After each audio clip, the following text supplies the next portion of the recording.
Hola, buenas tardes a todos. Gracias por estar presentes, por asistir a la mesa Seguridad del Paciente. Como primera medida vamos a agradecer a los organizadores del evento por la invitación y a mí en particular por compartir la mesa con semejantes profesionales del tema. Y bueno, los voy a presentar. Hago la presentación general de cada uno de ellos y después van a ir cada uno dando su disertación. Tenemos a la licenciada Mariana Di Piazza, a mi derecha. Ella es especialista en calidad y seguridad del paciente en establecimientos de salud, donde se desarrolló durante los últimos 10 años. Es líder de procesos de acreditación del Instituto Técnico para la Acreditación de Establecimientos de Salud y participa en los procesos de acreditación también.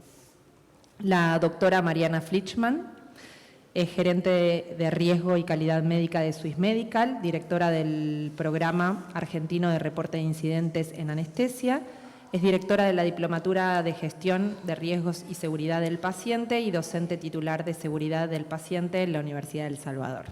Gracias, Mariana. La doctora Cecilia Servo.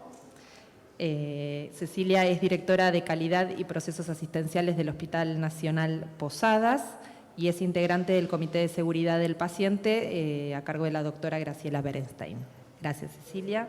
Mariana, no le agradecí. Y por último, el doctor Fabio Cuetglas.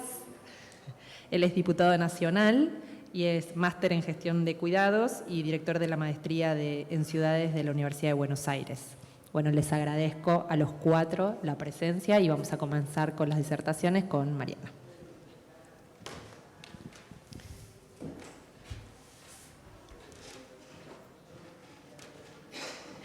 Bueno, yo prefiero acá abajo que veo mejor. Así que bueno, buenas tardes a todos. Muchísimas gracias por estar y ojalá que tengan una linda experiencia en esta hora que vamos a estar juntos. Cuando nos convocaron a esta mesa y tuvimos una primera reunión, pensamos, bueno, ¿qué podemos decir de seguridad del paciente? ¿Cómo abordar este tema que ya lleva muchísimos años y que realmente, convengamos que desde 1999, cuando empezó Errores Humanos, pasaron cosas, ¿no? Así que bueno, acá estamos y la idea fue decir, bueno, abordémoslo desde lo que significa implementar en un establecimiento asistencial seguridad del paciente. Y lo primero que se nos ocurrió es empezar por lo primero y es dar un marco a esto y claramente un eje de trabajo cuando se empieza a hablar de seguridad del paciente es hablar sobre un cambio en la cultura organizacional. No es posible, no es pensable implementar una cultura de seguridad del paciente si no hay un cambio en la cultura organizacional. Entonces, la idea es que reflexionemos juntos un ratito, son solo 10 minutos, así que imagínense que vamos a tener que correr un montón en esta reflexión. La idea es pensar qué es cultura organizacional, por qué es necesario cambiar y para qué es necesario cambiar, ¿sí? Y la pregunta más importante es, ¿se puede cambiar? ¿Cuánto esfuerzo nos va a llevar eso? Y por supuesto, ¿cómo lo hacemos? Porque la realidad es que los pingos se ven en la cancha, digamos. Acá de palabra y de teoría es genial, pero la realidad es que implementar es otra cosa. Así que bueno, les pido que me acompañen en este ratito y arrancamos. Lo primero que quería hablar era como de 3 conceptos diferentes que muchas veces se hablan todos juntos y en realidad significan 3 cosas diferentes. ¿Qué es la cultura interna? ¿Qué es la cultura organizacional y qué es el clima organizacional? La realidad es que la cultura interna es lo que es, ¿sí? Son los valores, son las creencias, son las actitudes de la gente, ¿sí? Los que conforman el establecimiento. La cultura interna es innegable, es lo que está dentro de la organización, ¿sí? La cultura organizacional en realidad es otra cosa, es lo que nos diferencia o lo que queremos que nos diferencie de otra organización.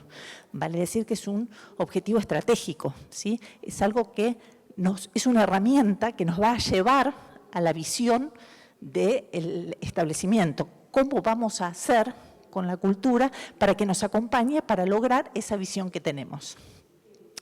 Y el clima organizacional es otra cosa. Es lo que se percibe, es la experiencia del empleado. Vieron que ahora está muy de moda hablar de la experiencia del paciente o la experiencia del cliente. Pero el clima organizacional es lo que percibe el empleado, ¿sí? Entonces entran otras 3 dimensiones. Es lo que siente físicamente, mentalmente, pero fundamentalmente emocionalmente, ¿sí? Entonces, cuando hablamos de clima organizacional es ese empleado que va a llevar adelante la seguridad del paciente, ¿qué es lo que siente? ¿Sí? ¿Qué emociones tiene con esto? Entonces, también va a impactar en cómo vive la cultura interna que hay dentro de la organización. No sé si igualmente después hay tiempo para preguntas, así que, pero cualquier duda que tengan con esto, pero me parecía importante hacer esta discriminación entre estos 3 conceptos porque son los que nos van a acompañar en la idea de cómo implementar la cultura de seguridad del paciente. Bueno, la definición de seguridad del paciente está ahí, está a disposición. La idea mía es decirlo en criollo. Y es que no le regalemos a ningún paciente algo que no trajo en el momento en que llegó a nuestro establecimiento, ¿sí? Vale decir, que se vaya con su patología o con su problema de salud o solucionado o tratado, pero sin lugar a dudas que no se lleve nada que no trajo. Así que eso sería una explicación básica, pero me parece que es clara. ¿Por qué cambiar? La realidad es que, como decía el amigo Darwin, ante la evolución no resiste el más fuerte o el más rápido. La realidad es que el que va a sobrevivir es el que se adapta mejor. Y esto es importante entenderlo porque en realidad el mundo que estamos viviendo está cambiando a velocidades siderales. La realidad es que tenemos muchísimos cambios científicos, cambios tecnológicos, cambios de inteligencia artificial, que son estos nuevitos que nos están llegando, nuevos problemas. Y por otro lado también los que cambiaron fueron los pacientes, no son los mismos, tienen mucha más accesibilidad a la información, tienen muchos más derechos, conocen mucho más dónde están parados, qué pueden exigir. Entonces la única manera de adaptarnos a este nuevo escenario es claramente tomar medidas, tomar acciones para generar una cultura que pueda acompañar este proceso de la institución en el ajuste a la nueva realidad. ¿Para qué cambiar? Siempre el objetivo de cuando se maneja un cambio es mejorar. Y mejorar, nosotros tenemos un compromiso con mejorar la atención médica, obviamente, con proteger y darle más bienestar al paciente, acotando los riesgos que esa atención conlleva, ¿no? Y por supuesto, lo más importante es lograr generar sistemas de salud más eficientes, que ese tendría que ser como uno de los más importantes para que nos permita esta permanencia en el tiempo, ¿sí? Uy, perdón. Acá estamos. Cuando hablamos de cambiar, estamos hablando de cambiar un paradigma. Vaya, menuda tarea cambiar un paradigma. La realidad es que lo primero que tenemos que hacer es ser conscientes del paradigma que tenemos en la institución, que muchas veces excede la institución, pero bueno, ahora focalizamos en la institución. ¿Qué beneficios, qué reconocemos en nuestro paradigma que hoy por hoy nos sirvió para llegar hasta acá, ¿no? Comprender esto es el primer paso, pero el segundo paso es decir, bueno, ok, ¿qué no funciona de este paradigma? ¿Qué tenemos que cambiar? De alguna manera, si nosotros concientizamos eso, vamos a darnos cuenta qué beneficios nos traería un cambio de paradigma. Entonces, entender eso es lo que nos va a permitir tomar acciones sobre este cambio, ¿sí? Cambiar, o sea, el poner el cambio de paradigma como objetivo nos va a ayudar a tomar acciones más certeras, ¿sí? Y eso relacionado principalmente al manejo del recurso humano, cómo hacemos para motivar, cómo hacemos para que tomen, para que abracen este cambio, porque un cambio si no es sostenido y de alguna manera creído por los recursos humanos, no va a haber forma de implementarlo, ¿sí? Entonces, claramente es la primera palanca que tenemos que tomar. Siempre cuando implementemos esto vamos a trabajar con gente que no sabía, entonces nosotros vamos a capacitar en la seguridad del paciente. Pero después nos vamos a encontrar con otro grupo que una vez capacitado va a decir, bueno, yo no puedo. Bueno, entonces vamos a redoblar la apuesta y vamos a enseñarles más y vamos a mostrarles el camino. Pero va a haber un núcleo duro que es el que no quiere. Y quiero hacer esto porque esto nos pasa mucho en seguridad del paciente. Siempre en los equipos van a encontrar gente que no quiera cambiar. Entonces, mi consejo es, ese grupo, lo máximo que podemos hacer con ese grupo es a neutralizarlo. Esto nos permitiría poder seguir avanzando sin que este grupo interceda en el camino. No gasten pólvoras en chimangos, ese grupo no los van a cambiar. Entonces, trabajen con aquellos que les ayuden a traccionar, ¿sí? Bien, y algo sobre la victimización, que yo veo que muchos me hacen así. Seguramente muchos ya están transitando este camino. ¿Cuántos empiezan? No, pero yo acá, esto no se puede, no, esto así, no. Bueno, esto, la palabra victimización, un consejo, tratémosla de erradicar y que no hay víctimas, ¿sí? Motivemos y pongamos el foco en otro lado, que siempre hay lugarcito para un cambio. Bien, se puede cambiar. Tengo una buena y una mala. La buena sí se puede cambiar. La mala es que es un proceso. Lleva tiempo, no es inmediato. Un cambio lleva entre 3 y 10 años, un cambio cultural, un cambio organizacional, más o menos estamos hablando de ese tiempo. Querer vender que se hace antes es imposible porque se corre el gran riesgo de que ese cambio después no se sostenga en el tiempo. Capaz que se cambia para la foto, para la acreditación, para la certificación y después se cae.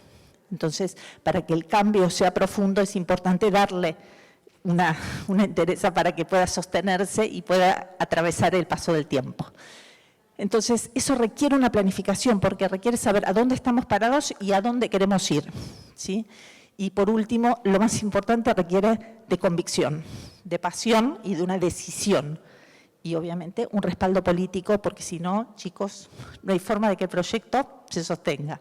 Esto, digamos, si no es un deseo, una esperanza, pero no es algo que se pueda llevar realmente, implementar a terreno.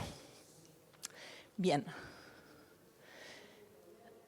¿Cómo lo hacemos? Bueno, obviamente se necesita una decisión política, como les venía diciendo, y se necesita que esa decisión política venga acompañada de recursos. Ustedes me van a decir, no, pero no todo necesita recursos. La mala noticia es que cualquier proyecto tiene un costo, aunque mínimo, pero lo tiene, ¿sí? Y podemos hablar, no, pero identificación del paciente es llamarlo, definir los identificadores y llamar al paciente, pero las horas de capacitación, las horas de medir, las horas de hacer la educación al paciente, todas esas son horas que parece que no tienen costo y sin embargo sí lo tienen, ¿sí? Entonces se requieren de recursos, tal vez para el inicio no tantos, pero hay que saber que se va a necesitar recursos. Y la otra cosa que no me parece menor es focalizar en dónde vamos a ubicar a la seguridad del paciente dentro del organigrama institucional. Es un temita que a veces trae ciertas rispideces. Para mí la mejor experiencia es que tenga independencia, que digamos, que sea un área que no dependa ni de la dirección médica ni de la dirección de enfermería, tiene que ser un área que tiene que mantener objetividad en su trabajo y que pueda tener distancia, ¿sí? Y que tenga el suficiente peso para poder implementar y para poder discutir, ¿sí? Al mismo nivel con pares, ¿sí? Si no se corre el riesgo de que se empiece a diluir o se pierda el foco en los puntos que se quiere ir abordando, ¿sí? El otro tema es el entendimiento del entorno. Cuando hablamos de cultura interna, a ver, implementar seguridad del paciente implica primero entender a dónde estamos parados, a entender quién tiene el poder, a entender quién puede traccionar, a entender cómo fluye la comunicación. Son todas cosas que tenemos que empezar a entender para poder definir esa planificación de la que hablábamos en el slide anterior. Bien, ya ahí vamos. Por otro lado, ustedes saben que hay 8 escalones de cambio. No vamos a hablar de eso porque ya me están apurando, pero el primero es la creación de la urgencia del cambio. ¿Se acuerdan cuando hablamos en los slides anteriores? Esto de entender por qué hay que cambiar, esto es fundamental. Lo primero que hay que hacerle entender a la gente donde uno va a implementar seguridad del paciente es tenemos que cambiar, urge, este cambio no puede esperar. Bueno, la integración del personal asistencial y no asistencial, muy cortito. Muchas veces se piensa que seguridad del paciente es solo para personal asistencial quiero decirles que es para todos, porque los no asistenciales participamos enormemente de la seguridad del paciente, con otros roles, pero somos súper importantes. Y hay que armar equipo, chicos, están todos en el mismo barco, y esto es importante que todos los jugadores lo entiendan. Definir un programa de calidad y seguridad cortito, chiquito, que pueda mostrar resultados, que pueda ser rápidamente iterado, digamos, todas estas nuevas formas de gestión de proyectos, Agile, Scrum, digamos, todo esto es porque eso muestra resultados. Chiquitito, cortito, poder hacer pruebas, piloto, que la gente se vaya enganchando y se vaya motivando con los resultados. Esto siempre es una buena receta, ¿sí? Y por último, esos pequeños programas, replicarlos con otras temáticas e ir así generando una bola de nieve. Bien, penúltimo slide y termino. Las redefiniciones. ¿Qué cosas se necesitan redefinir? Antes de la planificación, hay cosas como de base que no se nos pueden escapar a la hora de generar un programa. ¿Dónde vamos a ubicar al paciente? ¿Nuestro paciente va a estar en el centro, va a ser nuestro foco o van a ser los procesos el foco? Esto es importantísimo porque va a definir cómo nos vamos a mover. El recurso humano, ¿no? El colaborador, ¿dónde lo ponemos? ¿Lo cuidamos, no lo cuidamos? ¿Cómo lo vamos a proteger en la seguridad del paciente? Igual Mariana nos trae buenas noticias. ¿Cómo vamos a gestionar la comunicación? Esto es importantísimo. Definir los canales de comunicación es básico, porque si no, los programas de capacitación y seguridad del paciente no llegan, ¿sí? El otro tema fundamental es cómo manejamos la transparencia, y esto está unido cuando empezamos a hablar de gestión de reportes. ¿Qué vamos a contar? ¿Qué no vamos a contar? ¿Vamos a involucrar al paciente y a la familia? ¿Le vamos a decir que fue un error? Estas son definiciones políticas que son importantes, que las hablemos antes de empezar. Bien, y por último, ¿qué lugar le vamos a dar al error y al aprendizaje? Y acá la respuesta es una sola. Siempre el aprendizaje está primero y el error tiene que ser entendido como una oportunidad de mejora. Siempre y cuando, por supuesto, no se hable de una cultura temeraria, que eso sería otro tema, pero digamos, esto de poder aprender y que sean lecciones aprendidas y no errores. Y tema fundamental que se tira para otra presentación, ¿cómo vamos a medir? Esto también tiene que estar dentro del paso 1 de un programa, porque si no medimos, si no mostramos resultados, nadie nos va a comprar nuestro programa. Último, entonces las conclusiones. Para cerrar, el cambio es necesario. Tenemos que verlo como un cambio necesario y urgente. Y es posible, ¿sí? Y claramente es un proceso, no es una foto, es una película. Vamos a requerir decisión, va a requerir tiempo, recursos y método. Y quiero focalizar en método, porque la realidad es que si no pasa a ser nada, un impulso, una intervención, un sístole y diástole, arrancamos, después nos vamos para atrás. Tiene que llevar método para ser sostenido en el tiempo, porque si no, no impregna en la cultura del establecimiento. Y sencillamente saber que es el primer cambio, el primer escalón de cambio. Después uno abre la puerta y se tiene que dejar sorprender por todo lo que entra. Y último. Fíjense en la cultura de su organización, quiénes entendieron esto, a quiénes se les prendió la chispa de ese cambio, quién entendió por dónde va la seguridad del paciente. Y esos son sobre los que ustedes tienen que construir para que les empujen el carro y puedan realmente traccionar a sus equipos. Así que esa es la función de ustedes. Así que bueno, muchísimas gracias, espero que les haya resultado de utilidad. Gracias, Mariana. Seguimos con Mariana.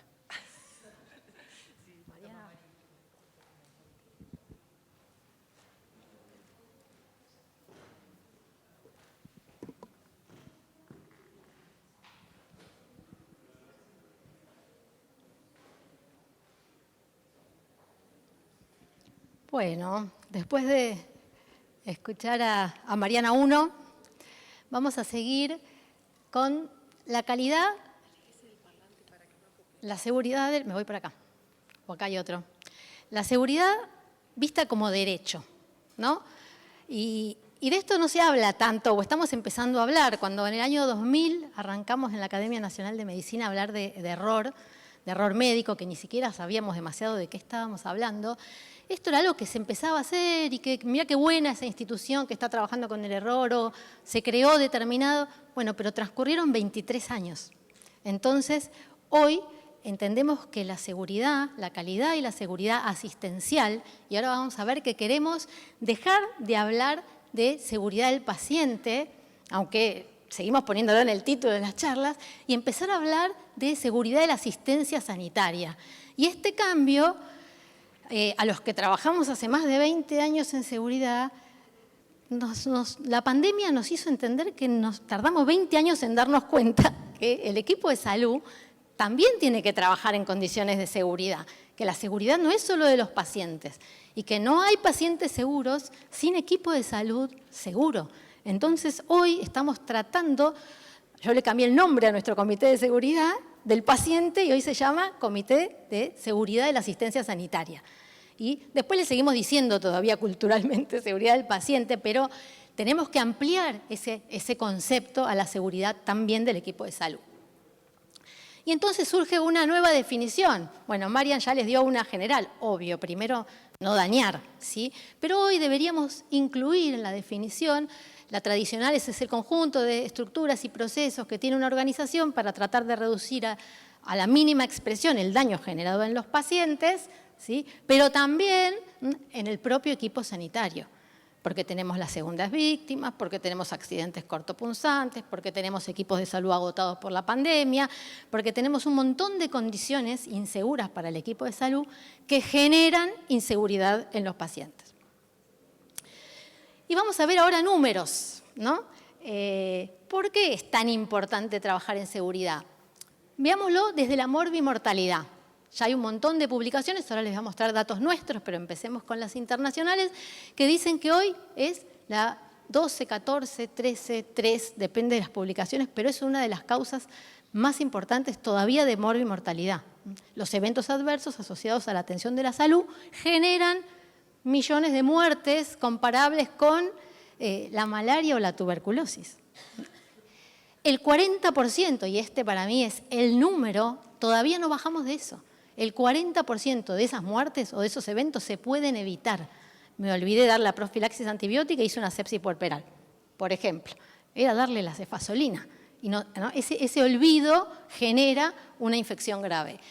Bueno, solo en Estados Unidos, que miren bastante, alrededor de 300.000 muertes por año, 20% más en número de eventos, ni hablar del ámbito ambulatorio, de la medicina prehospitalaria, que se mide re poco. Todos los sistemas de emergencias, de ambulancias, donde uno se equivoca y encima ni se entera, porque cuando el paciente vuelve a llamar, va otro servicio de ambulancia, ya iba a decir un nombre comercial, va a otra empresa y el primer médico, o va otro médico, y el primer médico ni siquiera sabe que omitió un diagnóstico de infarto. Entonces tenemos que empezar también a trabajar con la medicina prehospitalaria y con el ámbito ambulatorio, aunque es mucho más difícil medir. Si lo medimos desde la perspectiva económica, el costo es enorme. Entonces, la verdad que si el 15% del gasto, publica la OCDE en el 2017, de los hospitales se lo llevan los eventos adversos, nos están generando una pérdida de recurso económico para hacer un montón de cosas. La mejora de la seguridad de los pacientes en Medicare, poniendo estándares y no pagando determinadas entidades, infecciones, caídas, etcétera, logró ahorrar $28 billones en un par de años. $1 trillón en el 2008 de dólares pagados en el costo de la no calidad. Y ni hablar que la OCDE casi no menciona el costo adicional de la medicina defensiva, que es enorme y poco lo medimos, y de la judicialización de la medicina, donde hoy en nuestro país tenemos la última sentencia, así la más alta que yo conozco, que me ha tocado defender, 900 millones de pesos de sentencia. Estamos en sentencias altísimas, que no bajan de 10 millones. Todo ese costo económico también lo absorbe el sistema sanitario. Los microorganismos multiresistentes, por nombrar otra cosa que se lleva un montón de vidas y un montón de plata.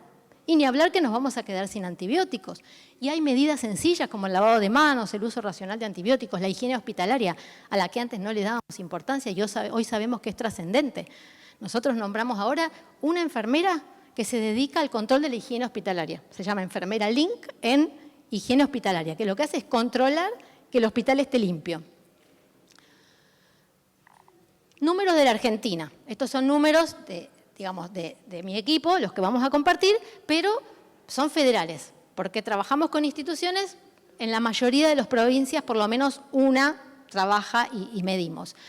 Hay una encuesta que todavía no se publicó, que hicimos, esta la hicimos en conjunto con el Ministerio, de qué instituciones, esto a nivel federal, trabajaban en calidad y en seguridad. Poquísimas, nos asustó el número, uno creería que más.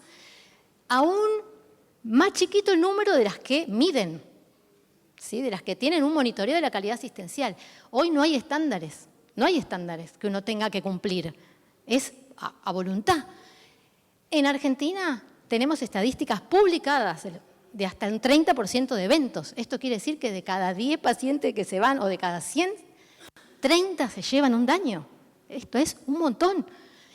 Instituciones que miden, por ende, trabajan en seguridad. ¿Qué nos espera para las que no trabajan y no miden? ¿Cuáles son?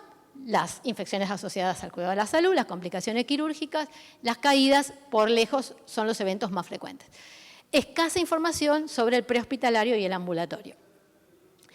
Acá les traje nuestros números, comparando, nosotros arrancamos a medir en el 2011 con los famosos GTT, que los que están acá seguramente todos hacen algo de calidad y de seguridad. Para los que no, Global Trigger Tools es una metodología estandarizada de búsqueda de eventos en las historias clínicas que la usa el mundo, ¿sí? En el 2011 arrancamos con 14%, quiere decir que de cada 100 pacientes que se iban de nuestras clínicas, 14 se llevaban un daño. Implementando programas, llegamos al 10, nos estabilizamos el 10. Fíjense que es un montón. Es decir, los programas lograron bajar 4% los eventos. Vino la pandemia y nos fuimos a 15. ¿Sí? Nos fuimos a 15 y nos cambiaron los eventos. Aparecieron muchas más infecciones asociadas a respirador, los pacientes se caían mucho más, triplicamos la tasa de caída, aparecieron lesiones por presión que nosotros prácticamente no teníamos, y hubo que acomodar, y hoy logramos un objetivo 2022 de todos los directores médicos que conforman este programa, tenían un objetivo compartido, creo que era lograr recuperar los números prepandemia. Con mucho esfuerzo, y hay que sacarse el sombrero a enfermería, que fue quien llevó adelante una tarea titánica de recuperar esos números, logramos volver a los valores prepandemia, que en estas 6 instituciones significó estadísticamente 8.885 pacientes menos dañados. Es un montón, solo con estrategias, con decir, bueno, a ver, ni siquiera que tengan un impacto económico, recuperemos lo que teníamos, ¿sí? En forma de trabajar. Estamos hablando de miles de muertes y de miles de pacientes dañados. Entonces, estamos en un Congreso de Salud Pública, esto es un problema de salud pública. Y por ejemplo, ¿por qué? Estos eventos prolongan la estancia, nosotros tenemos medidos, son datos de Argentina, ¿sí? En promedio 6.6 días. Nos quejamos en el sistema público y en el sistema privado que no hay camas. Estamos ahora con una ola de falta de camas pediátricas. Sin embargo, fíjense que cada evento se lleva 6 días. ¿Cuántas camas liberaríamos si logramos reducir los eventos? Entonces, a más gasto en eventos adversos, claramente menos recursos para mejorar la calidad y la seguridad. Entonces, por todo esto, vamos a decir que hoy es un derecho, que ya no es optativo. ¿Sí? Los pacientes y sus familias tienen derecho a un estándar mínimo que tiene que estar establecido, garantizado y monitoreado. Los pacientes tienen derecho a conocer y participar activamente en estos indicadores. No daba el tiempo para mostrarles algunas cosas que estamos haciendo para que el paciente pueda decir, doctor, se olvidó de lavarse las manos. Y que ese doctor acepte y diga, uy, disculpa, y se las lave. La seguridad en la asistencia no debe ser voluntarista u optativa. Es una condición necesaria y este es el gran mensaje. Ninguna institución debería estar abierta si no cumple estándares mínimos de seguridad asistencial y debe estar regulada. ¿Y el equipo de salud? Un par de datos de los medios de comunicación. No sé si alguien leyó la nota de Clarín de esa residente, donde contaba la pesadilla de ser R1. Tengo una hija que está por ser R3 y ha pasado 48 horas trabajando y no es la única, ¿no? Entonces tenemos millones de trabajos que dicen que a más horas sin descanso, más errores. más eventos, más riesgos de un montón de complicaciones para pacientes y para el equipo de salud. Enfermería. Tenemos en Argentina una de las tasas más altas de doble empleo en enfermería. Una enfermera sale de trabajar 9 horas en una institución y se va a hacer turno noche a otra o hace esa dofe. Y esa enfermera, obviamente, acá hay un trasfondo de inseguridad, ¿sí? Porque no está en condiciones de trabajar. Ni hablar que además seguramente es mamá de 2 nenes, cocina, tiene marido, ¿no? Entonces, además, nosotros pretendemos que el fin de semana llegue fresquita y no se equivoque. El problema es más profundo, esta es la realidad actual. La violencia. La violencia contra el personal sanitario. Post pandemia hemos tenido un incremento. Nosotros tenemos un programa de gestión de agresiones al personal y se duplicaron los reportes. Hoy hay que gestionar cómo protegemos al equipo de salud de una sociedad que en este momento está muy intolerante, ¿sí? Y hemos tenido lesiones físicas importantes, más allá de romper computadoras, tirar vidrio. Entonces, de alguna manera hay que proteger a ese equipo de salud. Estamos ahí. Entonces, esta es la realidad actual. El equipo de salud la rema para salir adelante. Y si pretendemos que sea un derecho para los pacientes, debemos también entender que es un derecho para el equipo de salud. Derecho a una adecuada capacitación y entrenamiento, derecho a condiciones saludables de trabajo y clima organizacional, derecho a ser respetados. Y para terminar, en horario, una frase que amo. La medicina era simple, inefectiva, pero bastante segura, ¿no? Hoy tenemos una compleja medicina basada en la evidencia, súper tecnológica y efectiva, pero mucho más riesgosa para el equipo de salud y para los pacientes. Gracias.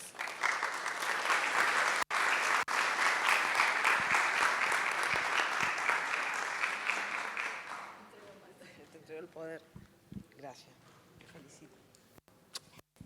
Hola. Bueno, buenas tardes a todos y a todas. Mi nombre es Cecilia Cervo. Estoy bastante y muy agradecida por estar en este Congreso de Salud Pública y también muy honrada por representar a los compañeros y compañeras, trabajadores y trabajadoras del Hospital Nacional Profesor Alejandro Posadas, específicamente a todos los que integran el Comité de Seguridad del Paciente, doctora Graciela Berestein, hace más de 15 años en nuestro hospital. Un poco para poner en contexto de qué se trata el hospital, para quienes no lo conocen, les cuento que es un hospital nacional situado en la provincia de Buenos Aires, en el municipio de Morón, que tiene un reglamento, una ley, una normativa de recursos humanos que depende de la Administración Pública Nacional, quiere decir que no gobierna al 100%, que más o menos tiene 50 años de historia, y mucha historia, ¿no? Un hospital atravesado por el genocidio, un hospital construido para ser un instituto de investigación, un hospital que crece exponencialmente año tras año y adopta la alta complejidad en el mismo edificio. Tiene más o menos 5.600 trabajadores, aproximadamente 600.000 consultas por año ambulatorias y más de 600 camas. Tiene una particularidad, es un hospital abierto a la comunidad y atiende a todas las personas en todos los ciclos de su vida, es decir, maternidad, neonatología, pediatría, adolescencia, adultos, salud mental, tanto críticos como de cuidados intermedios. Tiene guardias de emergencias, 17 abiertas al público en general. Uno de los temas que nos diferencian de lo que las compañías expertas de alguna manera nos contaron es que la definición de calidad no tiene que ver con la bibliografía sanitaria. Nosotros somos un organismo del Estado-Nación que define la calidad según lo que define el Estado-Nación, ¿no? Y la calidad para el Estado, para la Nación Argentina, es la construcción de impacto, es la construcción de valor público, es decir, la implementación del marco normativo. Entonces, hay una diferencia entre las instituciones privadas y las instituciones de obras sociales, por ejemplo, prepagas obras sociales, y un hospital público, y es que el horizonte... para el otro lado, ya les expolié toda la presentación, es una trampa. Sí, ya terminé. No, en definitiva, volvemos para atrás. el horizonte no está solamente enmarcado en aquello que tiene que ver con las definiciones técnicas de calidad o seguridad del paciente, sino que está enmarcado por los marcos normativos vigentes. Digo, ley de salud sexual y reproductiva, parto respetado, salud mental, interrupción voluntaria del embarazo, protección de niñas y niños, 1000 días. O sea, la definición de calidad para nosotros es hacer accesible el derecho a la ciudadanía. Y eso es una diferencia bastante significante. Entendiendo que el Estado, o los hospitales del Estado, es aquello que es común a todos. Es lo único común.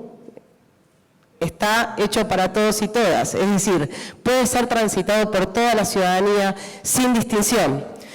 Entendiendo ese marco, de alguna manera, el desafío allá por el año 2020 fue armar una dirección de procesos asistenciales y calidad en ese hospital con este marco de conocimiento.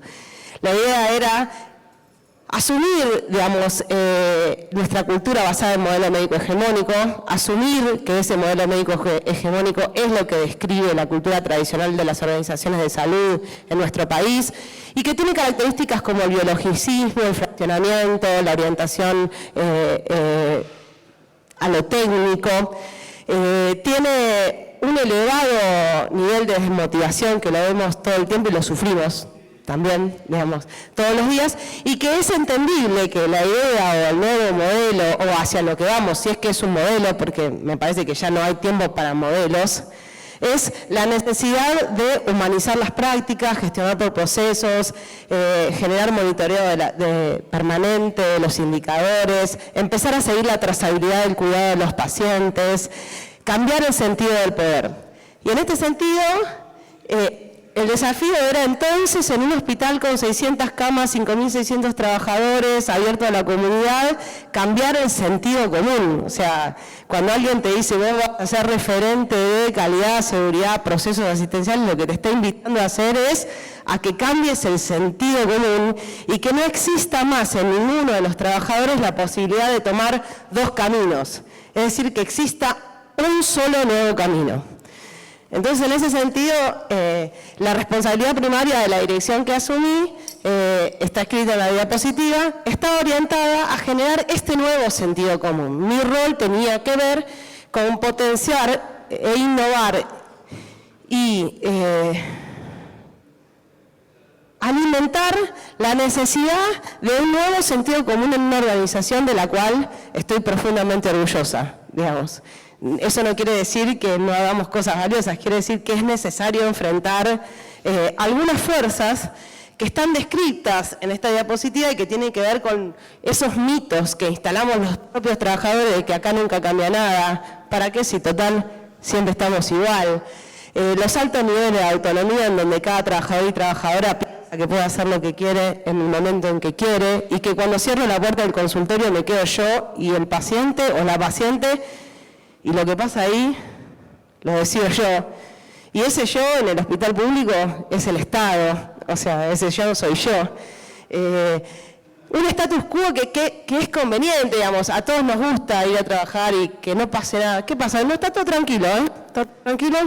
O sea, la realidad es que vivir es un tema, digamos, o por lo menos para mí, si además nos invitan a estar todo el tiempo pateando los tableros, se complejiza, es dificultoso, no es lo que queremos, que nos inviten a cambiar permanentemente, y tampoco es lo que queremos de alguna manera mostrar nuestros errores, ¿no? Esta cuestión, yo una vez di una presentación muy similar a esta, pero tuve más valentía que en esta, porque fui con una escoba y una alfombra, y hice el gesto del error abajo de la alfombra, ¿no? Como estamos muy acostumbrados a esconder los errores. Entonces, cuando te invitan a decir un nuevo sentido común que ponga los errores arriba de la mesa, no es cualquier cosa.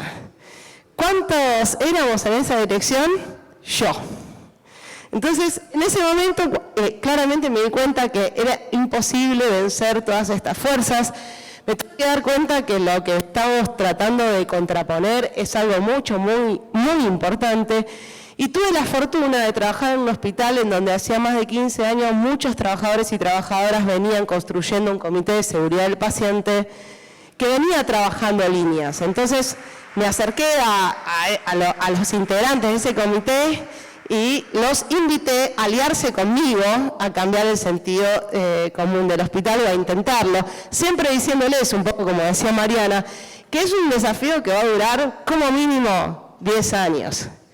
Muchos de los que invité se jubilan en 10 años, que ni van a ver eso que empezaron, y no me queda otra que invitarlos a confiar en que estamos, sembrando algo que tal vez no veamos, ¿viste? Hay una necesidad concreta de estar todo el tiempo viendo los resultados de lo que hacemos. La verdad que cuando te invitan a gestionar procesos de transformación, te invitan a gestionar cosas que probablemente no vas a ver. Y es una distinción.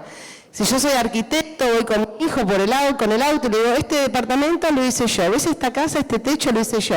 Si yo me dedico a cultura, si yo me dedico a construcción de un sentido común, si yo me dedico al liderazgo, nunca, es muy difícil que le pueda mostrar a alguien lo que yo hice.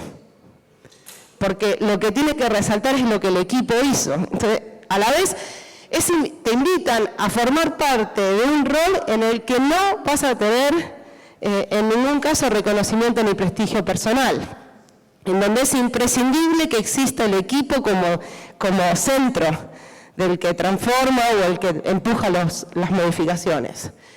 En ese sentido, alguna vez yo creo que los que estamos en esta sala jugamos al Tetris alguna vez.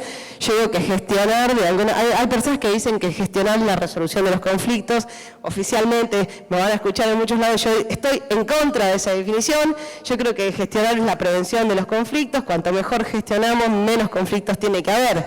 Ahora, es cierto que la gestión es como jugar al Tetris, ¿no? Hay algo de una consigna clara, las líneas tienen que bajar, ok, pero las fichas te caen de arriba permanentemente y a veces sabes qué es lo que cae, a veces no lo sabes, así que tu arte está en acomodar en el aire lo que venga y que caiga justo en el lugar que te sirva en el marco de entendimiento de tu contexto actual. O sea, hay muchas cosas que nosotros vamos a poder planificar y hacer, y hay otras que no, y el arte va a estar en agarrarlas en el aire, dar una vuelta y que caigan oportunamente en el lugar apropiado.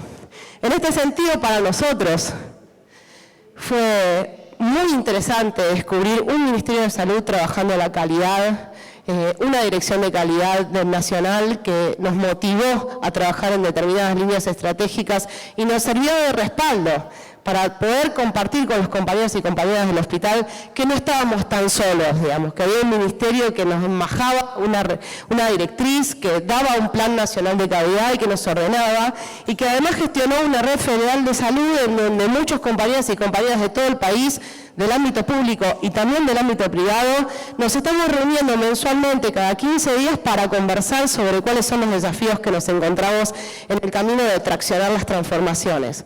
Que no son distintos, pero por lo menos no nos sentimos tan solos ni frustrados de alguna manera y vamos compartiendo experiencias para que si yo tuve que subir muchos escalones, haya alguien que empiece un poco más arriba y hacerle más fácil ese camino, ¿no? Porque la realidad es que el secreto es que no empecemos todos tratando de inventar lo que alguien ya puede decir, cómo se hace en algún caso, o cómo se sufre menos. Que el desafío de transformación es un desafío cuesta arriba, lo decía Mariana y yo también lo pongo. Y como si fuera poco, aparece en el horizonte algo que Fabio va a compartir con todos ustedes, que es el proyecto de ley, ¿no? Una democracia que se plantea como un proyecto de ley que tenga que ver con la seguridad del paciente y que viene en el marco de estos 3 años a generarnos la necesidad de una discusión parlamentaria sobre este tema, verdaderamente, ¿no es cierto? Entonces, en ese sentido, eran como alianzas internas con los equipos y alianzas externas para que componen un contexto que va acompañando. Esto tiene que ver mucho con un filósofo al que yo aprecio muchísimo, que se llama Lewin, que habla de las fuerzas de los contextos, ¿no? Los individuos actúan individualmente, pero están condicionados por los contextos. Necesitamos generar contexto de transformación, que se entienda que hay un contexto que nos invita a mejorar nuestras prácticas y a que estemos mejor como trabajadores y trabajadoras. ¿Cuáles son las líneas de trabajo que trabaja el Comité de Seguridad del Paciente del Hospital Nacional Alejandro Posadas? Las mismas que de alguna manera invita al Ministerio a estar trabajando, ¿no? Buenas herramientas de traspaso o de corresponsabilidad, esta cuestión de una epicrisis bien hecha, un pase bien hecho, un checklist quirúrgico, buenas medidas de cuidado con las medicaciones, tanto de alto riesgo como las de bajo riesgo, buenas cirugías seguras y bien identificadas, que parecen algo muy sencillo, pero que hacia adentro de las unidades quirúrgicas es muy complejo de lograr. Trabajar la cultura como una línea más, bueno, es una diapositiva de hace muchos años, yo la traigo a propósito. Hoy Mariana, las dos Marianas nos decían la cultura atraviesa todo, y yo lo entiendo, tal vez si lo volviéramos a pensar sería trabajar la cultura de forma transversal. Tener muy en claro la necesidad del reporte de eventos adversos. Nosotros estamos trabajando un formulario de eventos adversos, es muy difícil de implementar. Centrar los cuidados en los pacientes, empezar a trazabilizar los cuidados de los pacientes, seguirlos de principio a fin, ir a buscarlos cuando encontramos error, esto es clave, o sea, anatomías patológicas de pacientes con cáncer que nunca más volvieron a la consigna, a la consulta, es el hospital el que tiene que ir a buscar a ese paciente y decirle, tenemos una muestra tuya que tiene un diagnóstico que necesitamos que sepa porque te puede salvar.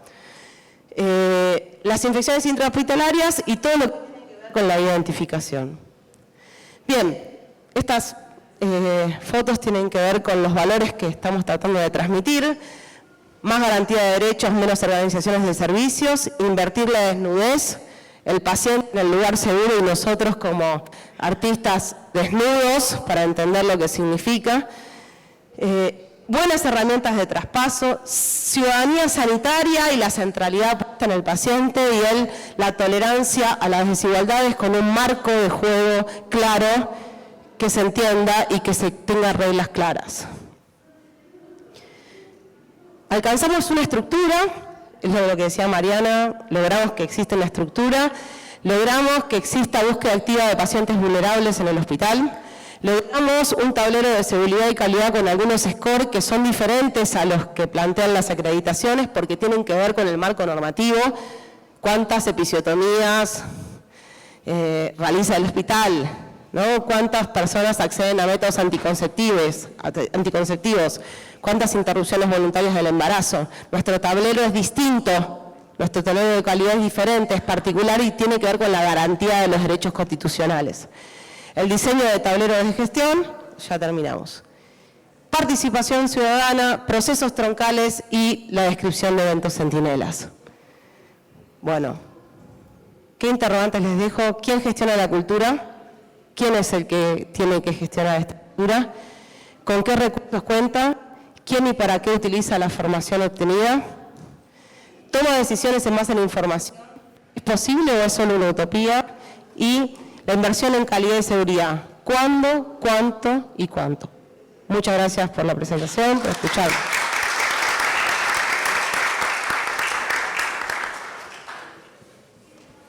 Bueno, buenas tardes a todos. Gracias a los organizadores por la generosidad de invitarme y gracias a cada uno de los panelistas que, en mi caso, que no vengo de este recorrido, para mí me ilustra mucho escucharlos. Yo voy a contar 5 cosas en torno a este proyecto de ley que en julio del año pasado dimos ingreso a la Cámara de Diputados y que ya tuvo tratamiento en la Comisión de Salud. El primer punto sobre el que quiero hablar es sobre el origen del proyecto, porque gestionando el mismo tuve contacto con colegios médicos, asociaciones científicas, sindicatos, obras sociales, superintendencia de salud, observatorio de seguridad del paciente, financiadores, enfermeros, etcétera, etcétera, etcétera. Pero el proyecto de ley de seguridad del paciente tiene origen en las víctimas. Todos esos no formularon un proyecto de ley. Hicieron congresos, dieron clase, conversaron, etcétera, y hasta que la madre de una víctima no me puso una carpeta por un hecho casual en un cruce de ruta a mí en la mano, el Parlamento argentino no se ocupó de la seguridad del paciente. ¿Por qué digo esto? En general, en los sistemas institucionales, las iniciativas de tipo política tienen que ver con crisis. Los sistemas institucionales no funcionan en el vacío. Ocurre una crisis, vamos a salir de la salud un minuto, estalla Fukushima, y a los 20 días el Parlamento alemán prohíbe las centrales nucleares. 20 días. Alemania, no pongo ejemplo Argentina, pongo ejemplo Alemania. Hubo una movilización ambientalista en Alemania y el gobierno de Angela Merkel, tan prudente con otras cosas, tardó 20 días en prohibir las centrales nucleares. O sea que no es un problema argentino, hay un problema en la democracia occidental de funcionar a golpe de crisis. Y eso es muy problemático porque le quita mucha racionalidad a los debates públicos. Yo lo quiero resaltar porque después todo el mundo opinaba de la ley. Y yo una pregunta que le hacía, que no era para nada ingenua, pero que yo la presentaba ingenuamente es, ¿y a vos no se te ocurrió nada antes que hace 20 años que estás en este tema? ¿Vos no tuviste ninguna iniciativa antes? Estoy hablando de autoridades de instituciones, de la Federación Argentina de Decanos de Facultades de Medicina. No estoy hablando de personas que pasan por la calle, de la Academia Nacional de Medicina. La Academia Nacional, encantado con mi ley, me hizo presentarla en la Academia, me respaldan, me apoyan. Yo le pregunté a la Academia Nacional de Medicina si no se le había ocurrido antes que la madre de una víctima se ponga a escribir, a hacer algo. El segundo tema que quiero tocar, como verán no soy un técnico en seguridad del paciente, pero me parece que son relevantes estas cuestiones, es el clima en el que se discute todavía el proyecto, porque no es ley, por supuesto, que es ambivalente, lo quiero señalar. Por un lado, como la madre de Nicolás había formulado un borrador, digamos, que tuvo cierta circulación pública, que incluía aspectos punitivos, había una actitud refractaria, reactiva, cuestionadora, más o menos legítima, planteado más o menos legítimamente frente a eso. Y eso daba un clima. Y por otro lado, cuando uno, en mi caso, porque yo traté y logré convencer a los familiares que era importante para tener en la Argentina una ley de seguridad del paciente, desplazar las cuestiones punitivas, porque era nuestro gran aporte a la nación, es que la Argentina tenga una buena ley de seguridad del paciente, y había un montón de temas que se podían legislar si nosotros bajábamos la resistencia de los actores. Podría decir que, cuando digo ambivalente, es que una vez que ocurría eso, y les voy a dar una noticia linda, el clima de colaboración que yo encontré fue muy alto. Casi no hubo ninguna organización que no hiciera un aporte positivo. Todas las organizaciones, más o menos, se corrieron de la situación de bloqueo y empezaron a decir, mandame el proyecto, que lo vemos en la comisión directiva, donde fuera, y te hacemos una devolución. Yo tengo en mi casa una enorme carpeta de devoluciones de todos esos actores, que me hicieron sugerencias, planteos, en general con sentido enriquecedor. El tercer punto que quiero plantear es que probablemente yo tengo un recorrido como diputado y un mandato y tengo que hacer las cosas en los 4 años que me tocan, pero este no era el mejor momento para discutir una ley de seguridad del paciente, porque teníamos un contexto post-pandémico con una enorme fragilidad de parte del sistema de salud público-privado, financiera, y como alguien dijo acá, por mucho, por poco, por más austero que seamos, cualquier iniciativa tiene un costo. Entonces, nosotros teníamos que ser conscientes de que esto era dar un paso adelante en una historia que tiene mucho recorrido en la Argentina. O sea, esta ley nos funda la seguridad del paciente en la Argentina. Mientras nosotros estamos acá, en la Argentina hay cientos de quirófanos que están funcionando donde el 99% de la gente va a salir viva. Hay cientos de guardias hospitalarias donde está acudiendo un montón de personas que van a irse a su casa mejor de como llegaron. O sea, esta ley no funda la seguridad del paciente, vamos a aclarar. Y esperemos que no sea el último paso. Lo que sí nosotros queremos, cuando me refiero a nosotros, es a un amplio número de diputados que acompañaron esta iniciativa, de casi todas las fuerzas políticas, y los familiares, es instalar de alguna manera en el debate público la necesidad de que no sea un tema tabú discutir de seguridad del paciente. O sea, que se entienda que, porque acá se parte de una idea, uno va al sistema de salud a curarse. Es contraintuitivo que uno corre un riesgo al ir al sistema de salud. Y por lo tanto eso, yo entiendo a los profesionales y su reacción frente al error, porque eso no los hace distintos a los políticos, a los taxistas, a los gasistas o lo que fuera. Nosotros también, cuando nos mandamos una macana, no nos gusta decirle a la opinión pública, nos mandamos una macana con la ley de alquileres, están en su derecho a insultarnos. Buscamos subterfugio, decimos cosas, nos escondemos, nos justificamos, etc. Me parece, no digo que sea buena esa actitud, porque es una actitud que nos impide crecer, pero el ser humano tiene un sentimiento de pudor frente a su error, tal vez hemos sido educados de esa manera, y no es exclusivo y excluyente del sistema de salud. Pero teníamos este contexto de fragilidad financiera y lo hemos tomado en cuenta, y por eso la ley es menos ambiciosa de lo que a nosotros nos hubiera gustado. Dicho esto, le digo 4 cositas sobre la ley. La ley crea un registro de eventos centinela, y ese es un parteaguas en la historia argentina. Darle garantía a un profesional de la salud en términos de que pueda decir en algún lugar, hacer una consideración sanitaria que podría exponerlo en términos judiciales y que quede preservado, y de esa manera contribuir al aprendizaje colectivo. Darle entidad legal a la certificación de los profesionales de la salud y empujar de alguna manera al sistema sanitario un proceso de certificación continua. Establecer en el orden federal la primacía de la carrera sanitaria, y si bien no pudimos poner en la ley que sea obligatorio que en las currículas universitarias esté la seguridad del paciente, porque sería invadir la autonomía universitaria que está garantizada en la Constitución, a partir de la conversación que yo he tenido, los decanos están todos en aptitud de ir modificando las currículas hacia una integración plena de la seguridad del paciente como elemento de estudio. ¿Ha tenido obstáculos? Este proyecto de ley sí ha tenido obstáculos. Y hay que decirlo, 2 obstáculos furibundos. Uno es la fragmentación de nuestro sistema de salud, como obstáculo para la deliberación pública también, ¿no?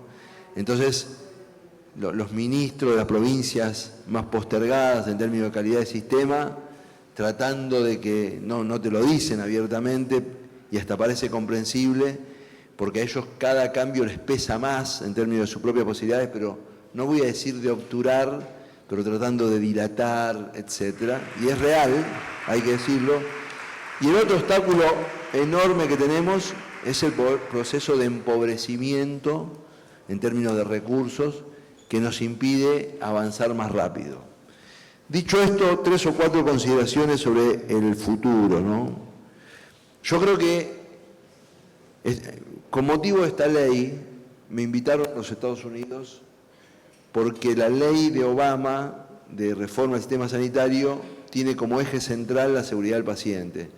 Se enteraron de que había un proyecto de ley en Argentina de seguridad del paciente y en un gesto de protocolar en términos diplomáticos me invitaron a los Estados Unidos. Y yo, que no soy ni médico, ni enfermero, ni nada, y que me quedé sorprendido por un montón de cosas, positiva y negativamente, dicho esto, me di cuenta que quizás lo central es que nosotros nos tomemos conciencia de que estamos a las puertas de un escenario de una nueva agenda sanitaria. No solo en términos de peligros tecnológicos, sino de un nuevo estatus en términos de la relación de ciudadanos y ciudadanas con el sistema de salud. Y eso no es un problema argentino. Y si no es bien gestionado, podemos ir a un estatus de alta litigiosidad. Cuando me preguntan a mí cuál es el sentido del proyecto de ley que yo presenté, yo lo resumo con esta idea. Hasta el día de hoy, sí, ya termino, la sociedad argentina mayoritariamente confía en el sistema sanitario.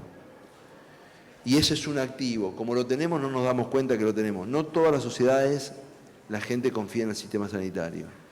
Y nosotros tenemos que trabajar en términos de humanizar los vínculos, poner en el centro al paciente, respetar al equipo de salud, de manera tal de que esa confianza se mantenga intacta.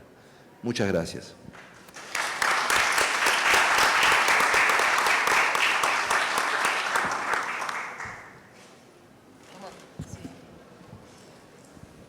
Bueno, muchas gracias a todos. Están los disertantes de la próxima mesa esperando para subir. No tenemos mucho tiempo, salvo que alguien quiera hacer una pregunta muy puntual, pero lamentablemente no tenemos la única pregunta. Una sola, La sí. pregunta. Dejamos al resto de los disertantes.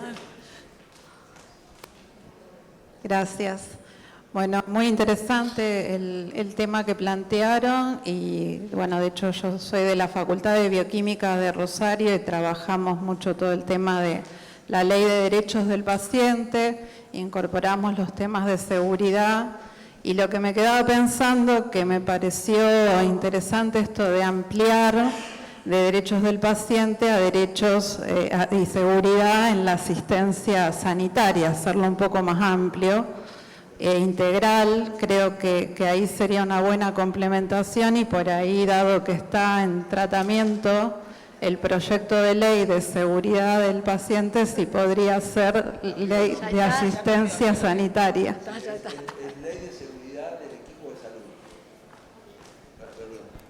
Esto fue una de las observaciones, veo que dije que tuvimos muchas observaciones, ya no se llama más Ley de Seguridad del Paciente, se llama Ley de Seguridad del Equipo de Salud. Sí. Bueno, gracias a todos por venir.